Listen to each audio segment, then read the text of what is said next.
আল্লাহ যদি কিয়ামতের ময়দানে জিজ্ঞাসা করে আমার দ্বীন জিন্দা রাখার জন্য, আমার মদিনাওয়ালার কালেমা পতাকা উড্ডীন করার জন্য কে ময়দানে আগে রক্ত দিয়েছো, দাঁড়াও, আমি তাকে আজকে পুরস্কার দিব।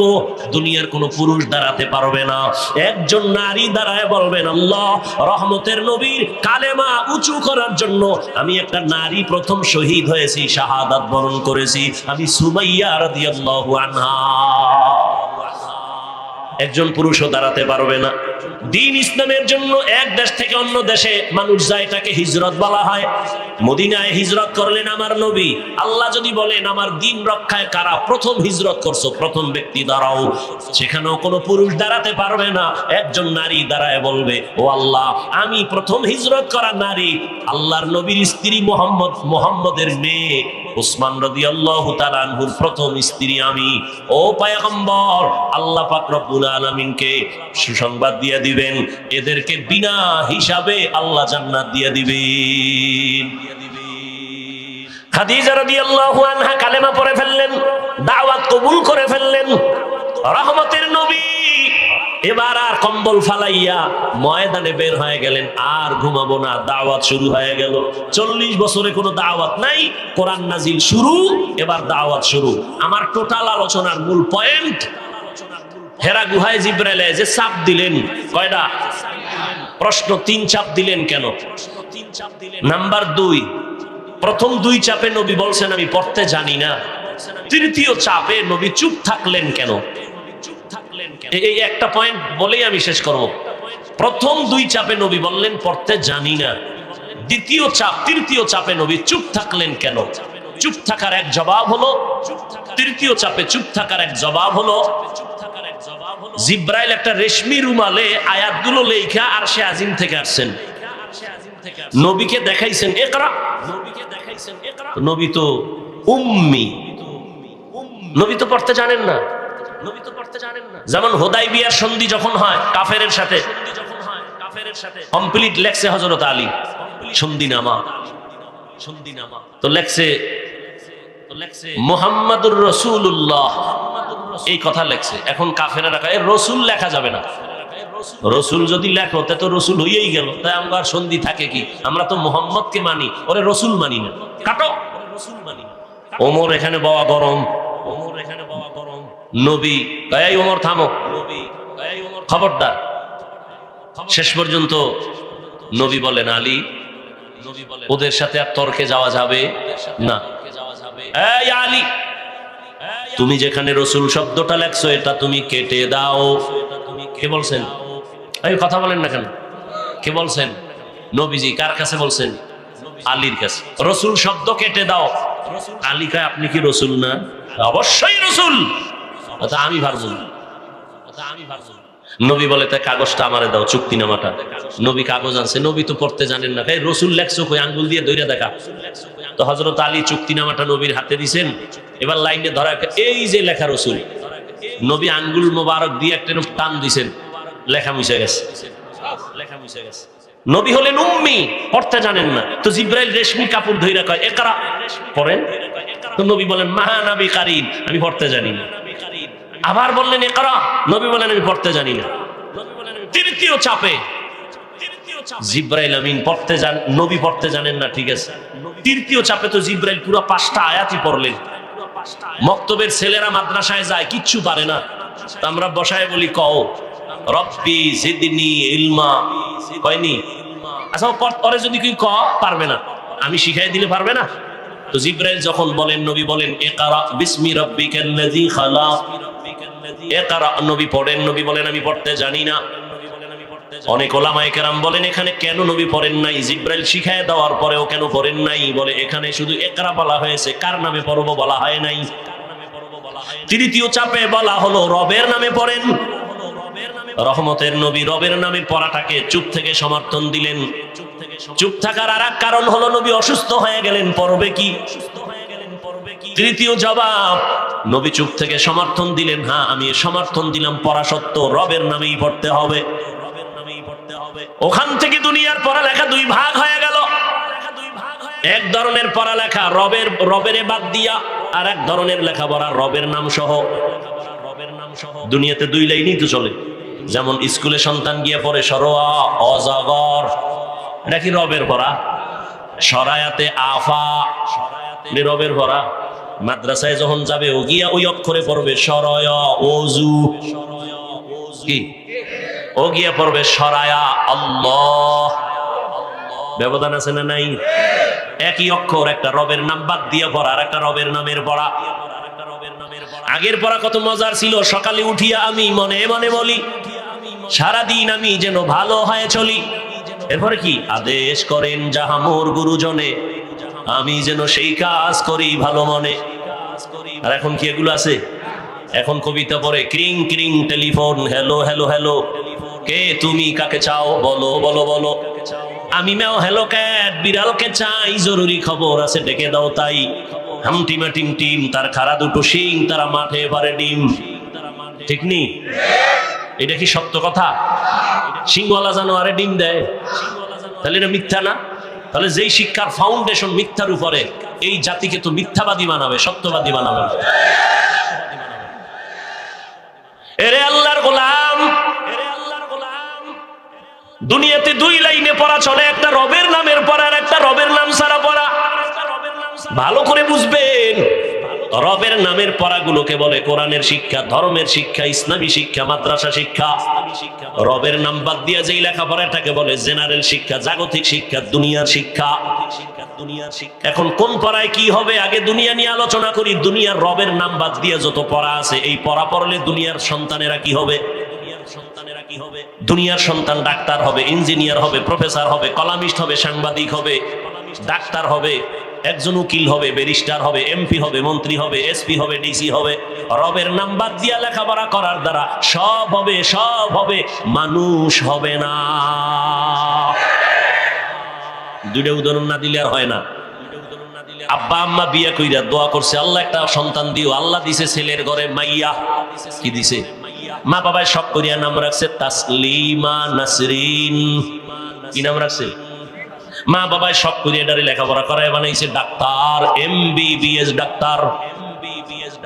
এত বড় ডাক্তার, এমবিবিএস ডাক্তার, নাম কত সুন্দর। লেখাপড়া করে ডাক্তার হইয়া ফাঁকে ফাঁকে ইসলামের উপরে স্টাডি করে। কইরা কইরা কইরা কইরা হঠাৎ করে কয় কোরআনের মধ্যে একটা আয়াত দেখলাম, আল্লাহ নারীদের কয় পর্দা কর। এটা তো একচেটিয়া নারীদের উপরে জুলুম হলো, আল্লাহ বড় জালেম। নাউজুবিল্লাহ আসে না?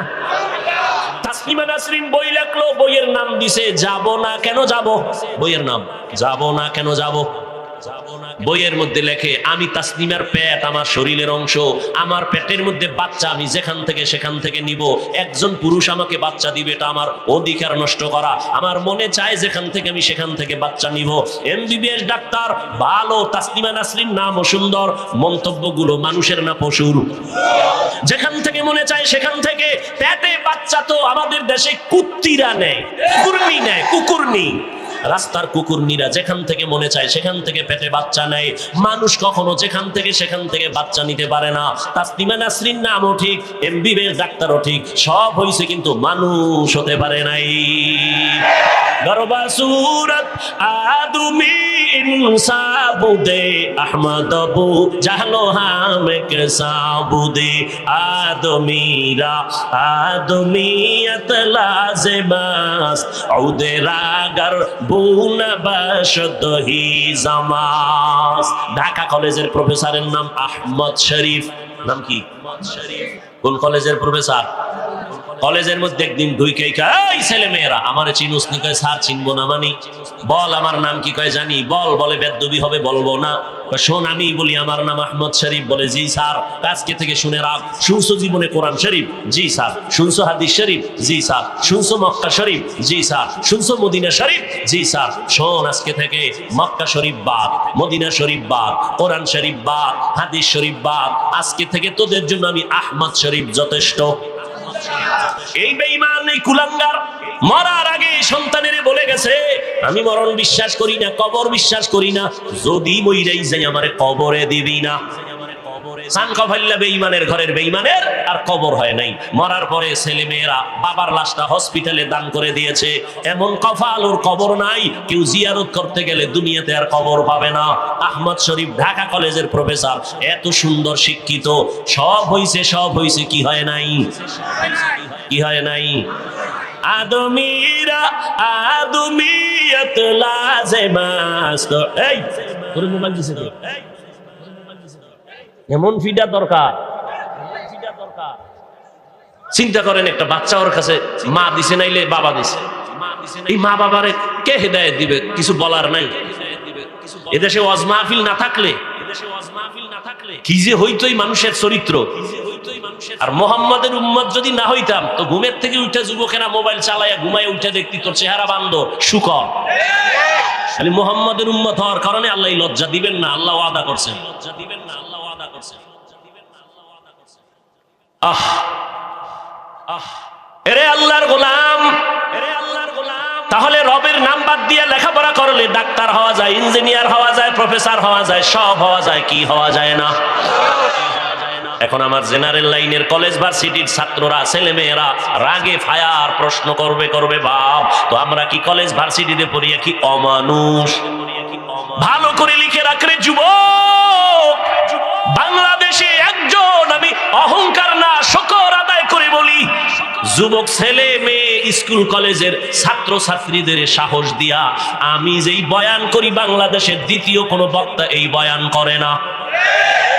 আমি প্রত্যেকটা কলেজ ভার্সিটির ছেলে মেয়েদের বলি, স্কুলে পড়ো, কলেজে পড়ো, চাকরি করো, ব্যবসা করো, স্কুল ছাড়বি না, কলেজ ছাড়বি না, ডাক্তার হও, ইঞ্জিনিয়ার হও, প্রফেসর হও, একজন সাংবাদিক হও, একজন এমপি হও, মন্ত্রী হও, ডিসি হও, এসপি হও, একজন তুমি ব্যবসায়ী হও, চাকরিজীবী হও, খবরদার স্কুল কলেজ বাদ দিও না। হুজুর হইতে মাদ্রাসা আসার দরকার নাই, কারণ আমাদের প্রত্যেকটা মাদ্রাসায় ওভার ছাত্র, হুজুর অনেক বেশি, মুফতির অভাব নাই, মুহাদ্দিসের অভাব নাই, ইমামের অভাব নাই, তার অভাব নাই, এত হুজুর। কলেজ সাইডে আমগো হুজুর বানানোর দরকার নাই, বরং আমার দেশে ডাক্তারের অভাব, ইঞ্জিনিয়ারের অভাব। ওই তাসনিমার মতো ডাক্তারের জাতি চায় না, আহমদ শরীফের মতো প্রফেসরের জাতি চায় না। ডাক্তার এই জাতি চায় আদর্শবান ডাক্তার, ডাকাত না। ডাক্তার নামের কি চায় না? ডাকাত। এ জাতি চায় আদর্শবান ডাক্তার, যার ব্যবহারে রোগী অর্ধেক সুস্থ হয়ে যাবে। আদর্শবান ডাক্তার হইও,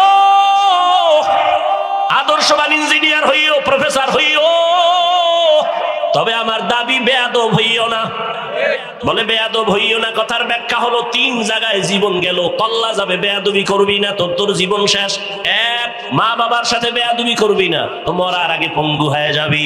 2, শিক্ষকের সাথে বেয়াদবি করবি না তো শিক্ষা জগৎ থেকে হারায় যাবি। 3, আলেমের সাথে বেয়াদবি করবি না, তাহলে চরিত্র থেকে চরিত্রহীন হয়ে যাবি। 3 জায়গার থেকে বরদোয়া নয় বরং দোয়া নাও। আমি হাফিজুর রহমান কেন?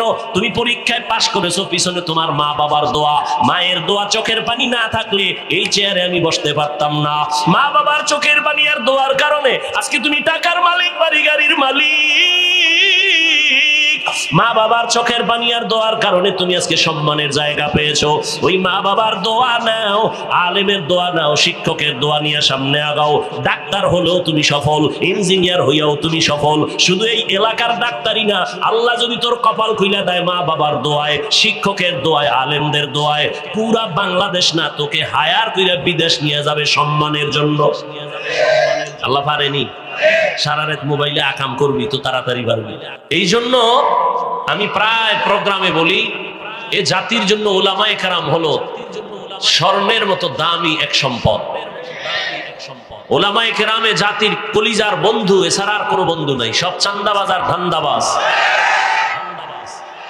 উলামায়ে কেরাম নিজের জীবনকে উৎসর্গ করে দিয়ে মানুষের জন্য জীবন বিলায়া দেয়। র্যাব, আর্মি, পুলিশ, বিডিআর সরকারের টাকায় লেখাপড়া করে অস্ত্র হাতে দিয়েছে, যাও সন্ত্রাসী বন্ধ করো, দুর্নীতি বন্ধ করো। সফলতা হয়েছে? কিন্তু টাকা ছাড়া, নিজের টাকা খেয়ে না খেয়ে, ডাউলের পানি আটার রুটি খেয়ে এদেশের দাওয়াত, তাবলীগ, পীর, মাশায়েখ, উলামায়ে কেরাম, মাদ্রাসাওয়ালারা মানুষের বয়ান করে করে করে করে লক্ষ লক্ষ লক্ষ লক্ষ দুনিয়াদারকে আখেরাতমুখী করেছে, চাঁদাবাজকে চাঁদা মুক্ত করেছে, সন্ত্রাসী তসবিহ নিয়ে মসজিদে ঢুকছে। সরকারের 1 টাকাও লাগছে, কিন্তু এরপরও দুনিয়াদার তো ভয় পায়। সমস্ত বেঈমান সন্ত্রাসীরা জানে হুজুর বা মুসলমান দুর্বল, টাকা নাই, গরিব, কিচ্ছু নাই। এরপরও কেন ভয় পায়? মুসলমানের কাছে যে সাহসটা আছে, এই সাহস কোনো বেঈমানের নাই। এর মধ্যে আবার যাদের ঈমান আমল সুন্দর, এদের সাহস আরো বেশি। এই পাওয়ার কে দিয়েছেন? তো এই যে সারাদিন বাচ্চারা পাগল, আইসক্রিম খাবো, চকলেট খাবো, খাইতে খাইতে মাও দেয়, না গেলে স্কুলে যাবে না, পড়তে যাবে না। পরিণাম ফলে কি হইলো? বাচ্চার পেটে সমস্যা, দাঁতগুলো সব নাই। মানে 40 বছরের পরে যেই দাঁত থাকার কথা, এটা 4-5 বছরই শেষ। আইসক্রিম খাইয়া দাঁত শেষ, পেট শেষ, সব ভেজাল আর ভেজাল। ভক্ত অধিদপ্তর তো মাঝে মাঝে দেখায়, আর এখন তো মিডিয়ার যুগ, সব ওপেন হয়ে গেছে, গোপন রাখার কোনো সুযোগ নেই। কেন, কি প্রয়োজন? আম গাছে হইছে, আল্লাহ দিছেন 1 মাস অপেক্ষা কর, আমি পাকায় দেব ভিটামিন। না, আমার জিহ্বা কুত্তার থেকেও বেড়ে গেছে, আমি 1 মাস অপেক্ষা করতে পারবো না, আমি মেডিসিন গাছে মাইরা নামায় ফেলাবো। আল্লাহ সব ভাইকে হেদায়াত দান করেন। আল্লাহ বলেন মানুষের খানা পিওর, আর পিওর খানা কাউকে দেন না। পিপিলিকার খানাও পিওর না, মানুষের খানা এত পিওর। কাবার করে দিছেন, তুমি ভাত খাবা চাল কাবারে, রুটি খাবা গম কাবার করা, কলা খাবা কাবারে, আপেল খাবা কাবারে ঢুকানো, তুমি কাঁঠাল খাবা সুস্বাদু কাবার করা, কাবার খুলে এরপরে খাও, তরমুজ খাবা কাবারে আটকানো। প্রত্যেকটা খাদ্য আল্লাহ পাক সুন্দরভাবে পিওর রেখেছেন, যাতে বান্দার শরীরের কোনো ক্ষতি না হয়। কিন্তু আমরা ভেজাল শুরু করেছি। তো বলতেছিলাম, দুনিয়াতে আল্লাহ মানুষ বানাইয়া মানুষকে যেন শান্তির জীবন যাপন করতে পারে, সে ব্যবস্থাও কে দিছেন? মোবাইলওয়ালা মোবাইল বানাইয়া মোবাইলটা কিভাবে চালাইলে মোবাইল সুস্থ থাকবে, একটা ক্যাটালগ দিছেন না? দিছে। ক্যাটালগ যারা বুঝে না, তোমাকে উপায় কি? মোবাইলে ঝামেলা হলে মোবাইলের হসপিটালে যাও, গিয়া ওখানে ডাক্তার আছে, ওখান থেকে পরামর্শ নিয়ে মোবাইল ঠিক করো, যেহেতু তুমি ক্যাটালগ বুঝো না। দুনিয়ার মানুষকে আল্লাহ সৃষ্টি করে ক্যাটালগ দিছেন, কোরআন। কি দিছেন? আপনি কোরআন পড়তে পারেন না, উপায় কি? বলে কোরআন পড়নেওয়ালা ডাক্তার আছে, ওলামায়ে কেরাম, তাদের কাছে যাও। ওলামায়ে কেরাম যে পরামর্শ দিবে, ওই পরামর্শ অনুযায়ী চলো। এছাড়া ভিন্ন কোন তন্ত্র মন্ত্রে দুনিয়ার মানুষকে শান্তি দিতে পারবে না, কোনোদিন না। আপনারা কি মনে হয় শান্তি কেউ দিতে পারছে নবীর আদর্শ ছাড়া? দেশের কঠিন অবস্থার মধ্যেও কিন্তু যাদের কাছে রসুলের আদর্শ আছে, এদের মতো সম্মানের শান্তিতে এখনো কেউ নেই। টাকা শান্তির ঠিকানা, বাড়ি গাড়ি শান্তির ঠিকানা না। কি লাভ হবে? 10 তলা বিল্ডিং আছে দাঁড়ানো, বিল্ডিং ওয়ালা জঙ্গলে ঘুমায়। কথা বলেন না কেন? কোটি কোটি টাকা আছে ব্যাংকে, খাওয়ার কোনো সুযোগ নাই, বউও খাইতে পারবে না, আর 14 গোষ্ঠীও খেতে পারবে না। এই টাকার মাস্তানি করে কি লাভ? এর চেয়ে খেরের ঘরে আলু ভর্তা দিয়া খাইয়া ঘুমানো শান্তি। শান্তি দেওয়ার মালিক কে? আল্লাহ কয়, আমি তোরে বানাইছি, কিভাবে শান্তিতে থাকবি ব্যবস্থাও আমি দিয়েছি। ব্যবস্থার 2 ব্যবস্থা আল্লাহ দিছেন, এক দিছেন ব্যক্তি, আর এক দিছেন কিতাব। ব্যক্তিদের মধ্যে শ্রেষ্ঠ ব্যক্তি রহমাতুল লিল, কিতাবের মধ্যে শ্রেষ্ঠ কিতাব কোরআনুল কারীম। রহমতের নবী আসছেন মক্কা নগরীতে। মক্কার মানুষ পৃথিবীর নিকৃষ্ট চরিত্রহীন, লম্পট, খারাপ, এই টাইমে রাসূল আসছেন। মক্কার মানুষের মতো চরিত্রহীন দুনিয়ার আর কোথাও ছিল না, সে জায়গায় রহমতের নবী আসছেন। আসার পরে রহমতের নবীকে আল্লাহ 40 বছর পরে কোরআন দিছেন। কয় বছর? দীর্ঘ 40 বছর পর্যন্ত নবী কারো কাছে দাওয়াত দেন নাই। এই মানুষগুলো এতটাই খারাপ ছিল, নবীজির কাছে যখন আল্লাহ কোরআন দিলেন, রহমতের নবী কোরআন পাইয়া দাওয়াত শুরু করলেন। মানুষের শান্তির ঠিকানার জন্য রহমতের নবীর হাতে কিতাব দিলেন আমার আল্লাহ। কোরআন আল্লাহ দিতে গিয়া প্রথম যেই সূরাটা আল্লাহ দিলেন, এই সূরাটার নাম সূরা আলাক। ইকরা বিসমি রাব্বিকাল্লাযী খালাক, খালাকাল ইনসানা মিন আলাক। প্রথম সূরাটা সূরাতুল আলাক। কত বছর পরে এটা শুরু হয়েছে নাজিল? নবীজির 40 বছরের পর। কোথায়? বলে হেরা পাহাড়ের গুহার মধ্যে। প্রশ্ন বড় জটিল, মক্কার মানুষ এত খারাপ, এই খারাপ পরিবেশে কেন আল্লাহ নবীরে পাঠাইলেন? প্রশ্ন নাম্বার 2, মসজিদের পার্শ্বের মানুষগুলো তো অন্যদের তুলনায় একটু ভালো থাকে, মক্কার মতো জায়গার মানুষ কেন পৃথিবীর নিকৃষ্ট খারাপ? নবীকে আল্লাহ পাঠাইয়া সাথে সাথে কিতাব না দিয়া 40 আন নাজিল করা শুরু করলেন কেন? প্রশ্ন নাম্বার 4, বাইতুল্লাহ এমন একটা ঘর যেই ঘরের আঙ্গিনায় একবার আল্লাহ বললে 1 লক্ষ বার আল্লাহ বলার সওয়াব। সুবহানাল্লাহ। যেই তাহলে বিড়ি টানেন সুবহানাল্লাহ কেমনে আসবে? আল্লাহ হেদায়েত দান করে। বিড়ি টানতে টানতে চেহারাটা গোলাপের মতো লাল করে ফেলেছে। হ্যাঁ, বিড়ি টানলে লাল হয়। ওর ঠোঁট যেমন কালা, ওর কলিজাও কালা। এই যে ঠোঁটে আগুন লাগাইছে, ওই আগুন জাহান্নাম পর্যন্ত ঠেকায় দিবে। আল্লাহ হেদায়েত দান করে। 40-এর পরে আল্লাহ কোরআন কেন দিলেন? বাইতুল্লাহ এত দামি ঘর, যে ঘরের দিকে শুধু তাকায় থাকবেন শুধু সওয়াব আর সওয়াব। ইন্না আউওয়ালা বাইতি উযিআ লিন-নাসি লাল্লাযী বিবাক্কাতা মুবারাকাও ওয়া হুদাল লিল আলামিন। বাইতুল্লাহ এমন একটা ঘর যে ঘরের দিকে তাকাইলেই সওয়াব। দুনিয়ার আর কোন মসজিদ নাই যে মসজিদের দিকে তাকাইলেই সওয়াব। বাইতুল্লাহ এমন একটা ঘর যেই বাইতুল্লাহর পাশে একটা সিজদা দিলে 1 লক্ষ সিজদার সওয়াব। যেই বাইতুল্লাহর সীমানায় একবার সুবহানাল্লাহ বলবে তো 1 লক্ষ বার সুবহানাল্লাহ বলার সওয়াব। 1 রাকাত নামাজ পড়বে 1 লক্ষ রাকাত নামাজের সওয়াব। প্রশ্ন বড় কঠিন, বাইতুল্লাহর পাশে আল্লাহ কোরআন অবতীর্ণ না করে হেরা পাহাড়ের গুহায় দিলেন কেন? হেরা পাহাড়ের গুহায় দিলেন কেন? প্রশ্নের জবাবই দেওয়ার সুযোগ আর হবে না। খেয়াল করেন, আসলো রহমতের নবী দীর্ঘ 40 বছর পর্যন্ত কোনদিন কারো কাছে কালেমার কথা বলেন নাই, নামাজের কথা বলেন নাই, পর্দার কথা বলেন নাই। এক কথায় নবী কোনদিন দাওয়াতের কাজ করেন নাই। তো নবী 40 বছর করলেন কি? দীর্ঘ 40 বছর রহমতের নবী ওই মক্কার দূরে হেরা পাহাড়ে উঠিয়া গুহার মধ্যে বসে বসে আল্লাহর ধ্যানে সময় কাটাতেন। কার ধ্যানে? আল্লাহর ধ্যানে সময় কাটাতেন। রহমতের নবী 1 সপ্তাহ 2 সপ্তাহ ওই পাহাড়ের গুহায় থাকতেন, বাসায় যেতেন না। ওই সময় নবীর আদরের সহধর্মিনী আম্মা জান খাদিজা রাদিয়াল্লাহু আনহা রহমতের নবীর জন্য নাস্তা বানাইয়া মহিলা মানুষ একা একা ওই গুহার উপরে গিয়া নবীরে পৌঁছায় দিতেন। রহমতের নবীরে পৌঁছায় দিতেন। এরে নবীর আশিক আম্মা জানা খাদিজা রাদিয়াল্লাহু আনহা নবীর জন্য নাস্তা নিয়ে পৌঁছায় দিতেন পাহাড়ের গুহার ভেতরে। 40 বছর পরে যখন কোরআন নাজিল সূচনা হবে, নবী তখন হেরা পাহাড়ের গুহার মধ্যে বসা। জিবরাইল আলাইহিস সালাম ভেতরে আসলেন, নবীজিকে দাঁড় করালেন।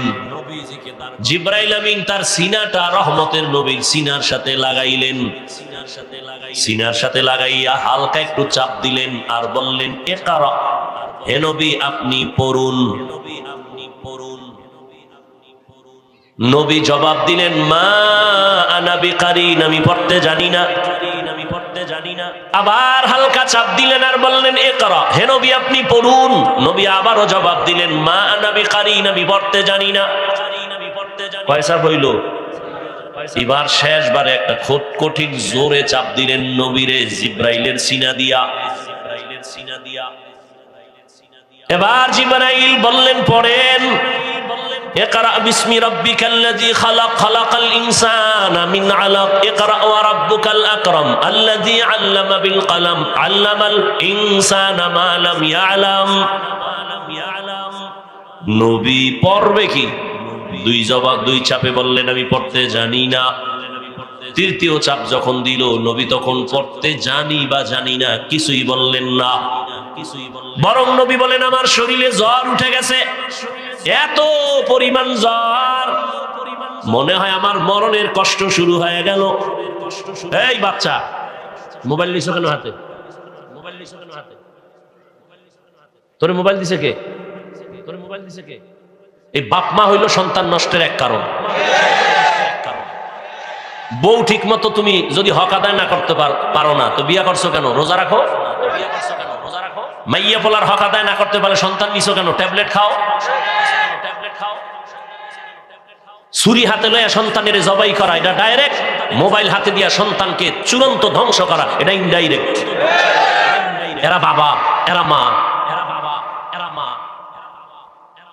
কয়েকটা সন্তান বোবা হয়ে রয়েছে, কোটিপতি। সেদিন এক এসপি দোয়া চাইতেছে, হুজুর দোয়া করেন। তো পাশে হ্যাঁ বন্ধু আবার আমার ওয়াজে নিছে। কি সমস্যা? কয় সন্তান, ওই আমার সন্তানের কঠিন অবস্থা। এই এলাকায় একটা সন্তান নিয়ে আইছে, হুজুর দোয়া করেন, একটু তেল ভরা পানি করে দেন। কথা কয় না সন্তান। বছর কত বয়স? 3-4 বছর হয়েছে। কথা বলে না কেন? মোবাইল দিছো না।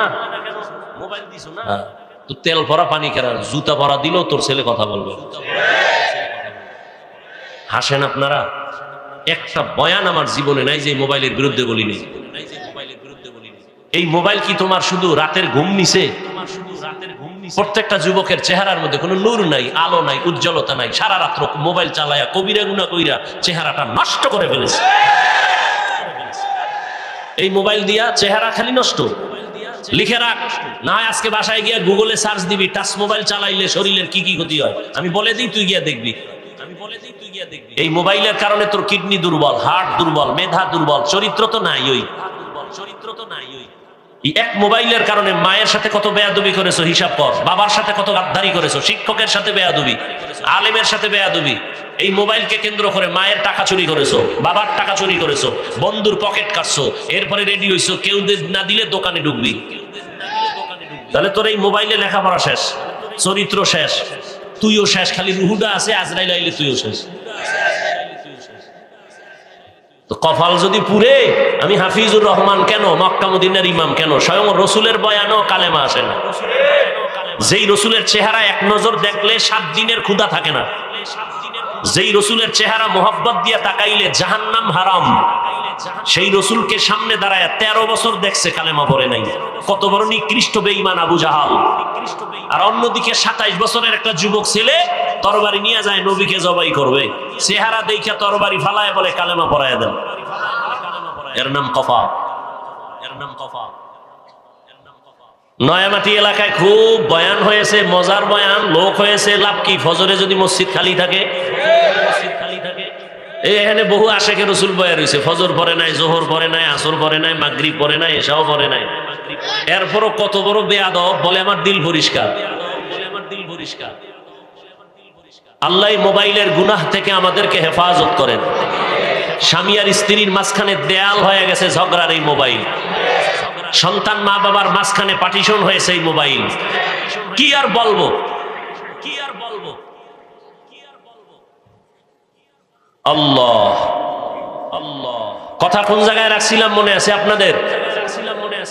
কন্তদেহি ভুলে গেছেন নি 2 মিনিটে? জিব্রাইল আমিন 3 চাপ দিছেন। কয় চাপ? 3য় চাপে নবীকে এমন জোরে চাপ দিলেন নবীর জ্বর উঠে গেল। বুখারী শরীফে নবী বলেন, বুখারীর ইবারত, আমার উপরে মরণের কষ্ট শুরু হয়ে গেল। এত পরিমাণ আমার জ্বর, আমি গুহা থেকে বের হইয়া একটানে আমি খাদিজার ঘরে গেলাম। খাদিজারে গিয়া ডাক দিলাম, সন্তানের মোবাইল কে যেন ধরেছে, ধরো। বাবাই মোবাইল কানে লাগাইছে, কে যেন বলতেছে তুমি এই সন্তানের বাবা নি? কাহা বাসা কোথায়? বলে এই যে কিনা নয়ামাটি এলাকায়। দ্রুত গতিতে আসো, চাষারার পাশে লাশটা নিয়ে যা। বানায় বলতেছি আমগো গ্রামে কয় না, সুখে থাকতে কি কিলায়? ভূতে কিলায়। তোকে ভূতে পাইছে। বেটা লেখাপড়া করবি, একটা ভালো ডাক্তার হ, আদর্শবান ইঞ্জিনিয়ার হ। মানুষ মইরা গেলে ইতিহাস লাগবে সম্মানের সাথে, মহব্বতের সাথে। আর এমন চরিত্র তোর খারাপ করছো, তুই এখন মরলে তোর মা খুশি, মনে মনে খুশি, কানবে ঠিক খুশি। কেন? এই চরিত্রহীন সন্তানের কারণে মানুষ আমাকে লজ্জা দেয়। একটা মইরা গেছে, বিপদ গেছে। এবার বুঝ তোর কপাল কত খারাপ। তুই মরলে মা খুশি, বাপ খুশি, বোন খুশি, ভাইরা খুশি। তোর চরিত্র এত খারাপ, তাহলে তুই 25-30 বছরে কামাই করছো কি? বড়দোয়া বড়দোয়া বড়দোয়া। তুই মরলে হুজুরেও খুশি, তুই মরলে ইমাম সাহেব খুশি, তুই মইরা গেলে তোর বন্ধু খুশি। তুই যদি এখন মর, তাহলে তোর শিক্ষক খুশি। কেন? তোর বেয়াদবি সইতে পারে না কেউ। তাহলে তুই জীবনে কি কাজ করলি? মইরা যাবি, তোর এটা জীবনের সফলতা, বড় দোয়া আসবে চতুর্মুখী। ভালো আর দোয়ার কাজ করতে পারলি না, এটাতে জীবন হইল? এটাতে জীবন হইল? তাহলে রবের নাম বাদ দিয়ে লেখাপড়া করলে সব হতে পারবে, কি হতে পারবে না? মানুষ হতে পারবে না। তবে এখানে আমার প্রশ্নের জবাব দিয়া ফেলি, যারা স্কুল কলেজে পড়ে এরা কি মানুষ না? এই প্রশ্নের জবাব আমি আপনাকে আগে প্রশ্ন করব, এই কলেজ ভার্সিটির ছেলে মেয়েরা এরা কি জানেনি মাকে বিবাহ করা হারাম? জানে না? জানে। ওরা জানেনি বিয়ে ছাড়া সন্তান জন্ম দেওয়া হারাম? জানে? যদি বলে জানে আমি বলবো তারা মানুষ, আর যদি বলেন তারা জানে না আমি বলবো সে মানুষ না।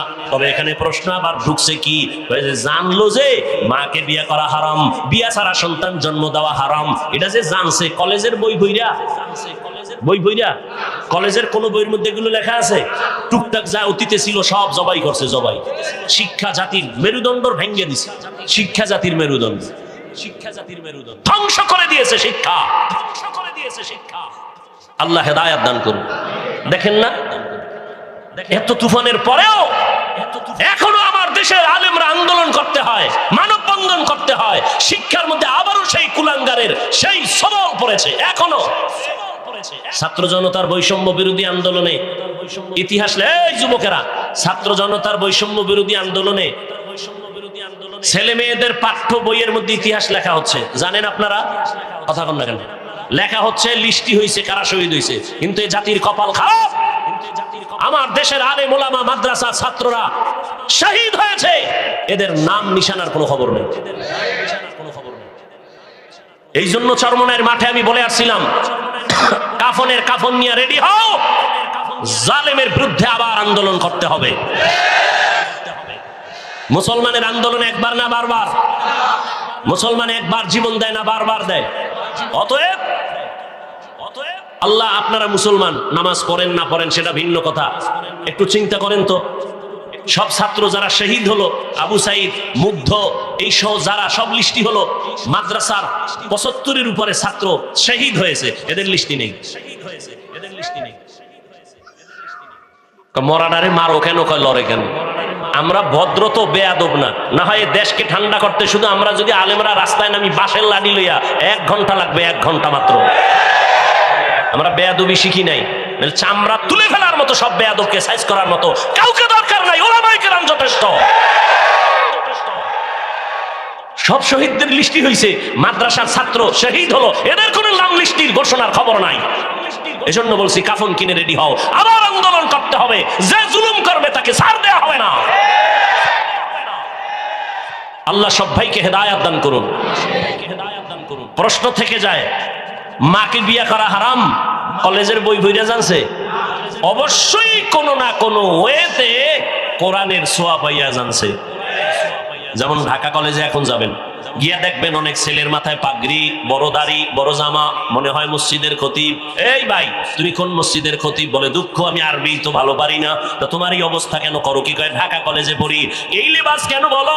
বলে আল্লাহর শুকর, আমি কলেজে পড়ি ঠিক, তবে আল্লাহর প্রিয় বান্দা উলামায়ে কেরামের নেক নজর লাগাইছি।